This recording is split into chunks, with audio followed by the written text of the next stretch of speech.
Hey everyone, this is Dr. Eric Fields, the psychologist turned weight loss coach. So, I've talked about this before, but today I'm going to put it in a very simple and direct theory. And here is my theory. So often, people overeat because they are in survival mode. But here's the thing, they think that they're in survival mode because they don't have enough food. When in actuality, the survival mode, the alarms that are going off, are telling them that they're not living their life in the best way. I often differentiate healthy from unhealthy anxiety and healthy from unhealthy depression. And what does that mean? It means that sometimes when you're depressed, you should be. And sometimes when you're anxious, you should be. The alarm bell or the alarm bells of depression and anxiety are not always malfunctioning. Now, in a biologically based kind of depression or anxiety, we could say that the signals are erroneous, right? The system is not working. But for a lot of people that have depression and anxiety, they should. And I'm not being unempathic and saying that this is just something they have to deal with and get over with. Absolutely not. What I'm saying is that sometimes the signals are there for a reason, and they're trying to tell you you're not living life in the right way. So, what does this have to do with overeating or compulsive overeating? When you are compulsively overeating, it doesn't even have to be a full-on binge episode. It can just simply be this compulsion to eat when you really don't need to. This feeling that I have to eat, even though all the evidence says you are not hungry, you're not deprived, and you don't need to eat. But that feeling that comes over us says, no, we need to. That feeling is the same feeling that we get in a fight or flight kind of situation where our nervous system is telling us there is something dangerous going on and we need to fight for our survival, or we need to get the heck out of there for our survival. It is very aligned with that same kind of premise, that in that moment when it feels that you just need to give in and you feel like you don't have any self-control, this urge becomes so overwhelming, because my theory is that unconsciously or subconsciously, your brain is telling you you are in survival mode and you need to survive. But here's the thing, the signal is correct. It is saying you need to do something differently in your life. And it's trying to give you a sense of urgency because it doesn't want any more time to keep going on without you doing something and addressing your issues. But the problem is you are misinterpreting the signal. You are saying, what? I'm in survival mode? Oh, because I'm hungry? Because I need food? Because I need something that has to do with satisfying my basic needs? I'm sitting in my nice, cozy New York City apartment, and it is freezing cold out, and it makes me think about basic needs. Thankfully, I have a roof over my head, like most of you.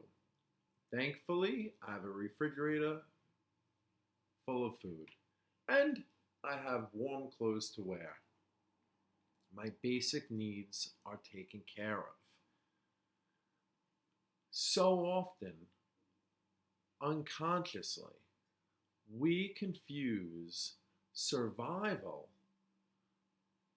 when it has to do with our mental health or not really living our life in the way that we truly want to, not living in accordance to our values. We confuse that with, oh, one of my basic needs must be compromised.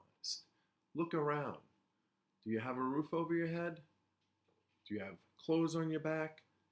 And I'm betting you food is not an issue. There are a lot of people out there who don't have roofs over their heads, and they do have food insecurity issues. But the large majority of you are not in that situation. But you react as if you are in that situation and you need to survive, and you do not know when the next time food is going to be available. I know it sounds kind of silly. Many of you that I've talked to always play it off like, oh, I just, can't control myself around Oreo cookies, or, yeah, that's my Achilles heel, or, yeah, I'm vulnerable to, eating more than my fair share. And sometimes there are people that tune me out because they don't want to really listen to the reality of the situation. What they want to hear is they want to hear about a quick fix. They want to hear about a drug like Ozempic, or they want to hear about a new diet or a new fancy exercise program. They don't want to dig deep. They don't want to really look at themselves in the mirror and say, I am wearing my problem. I'm literally wearing my problem. When you look in the mirror and you see yourself and you're not happy with what you see because you are much larger than you want to be, and there's a lot of weight that you need to lose, I want you to look at that as nothing more than a side effect of these issues that I'm talking about.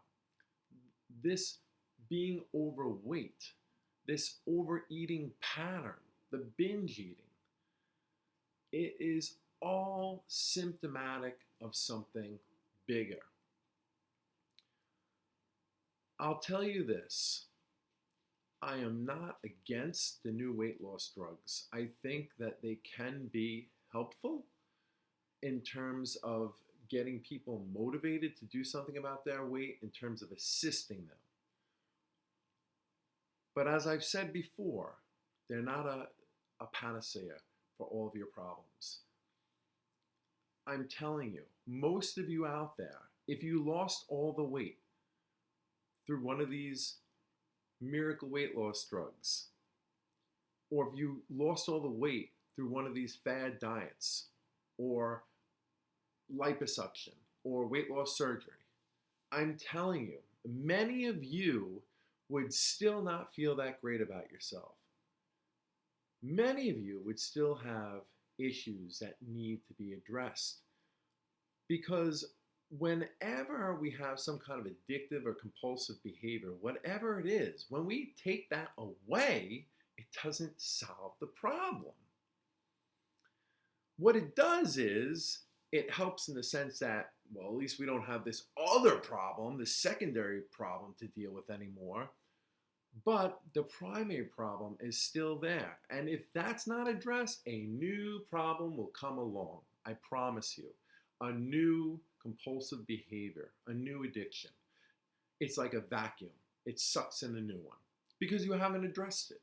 So even if you lost the weight, even if somebody came out with this amazing weight loss drug where you took one pill and you lost all the weight tomorrow, you'd be on a high for a couple days, couple weeks, maybe even a couple months. But you're going to come down from that high and you're going to realize that you're still not happy, content, or fulfilled because you need to address what the alarm bell has been trying to tell you. You are misinterpreting its message. It is not saying you need to eat now. When you're in that moment and you're like, I just feel like I have no self-control, I have to eat something. I have to put something in my mouth. I have to fill myself. You're only filling yourself, you're not fulfilling yourself. Next time you get one of these unhealthy urges or cravings to eat, these inappropriate cravings that tell you you need to eat when you really don't, I want you to say to yourself, no, I'm misinterpreting this, I'm misreading this. It is not telling me to eat, it is telling me that there's something missing in my life and I need to address it. I'm not perfect. Once in a blue moon, I give in to an inappropriate, unhealthy craving. But I tell you what, whenever it happens, I make absolutely sure that I sit down and process what happened and figure out what my alarm bell was trying to really tell me in that moment.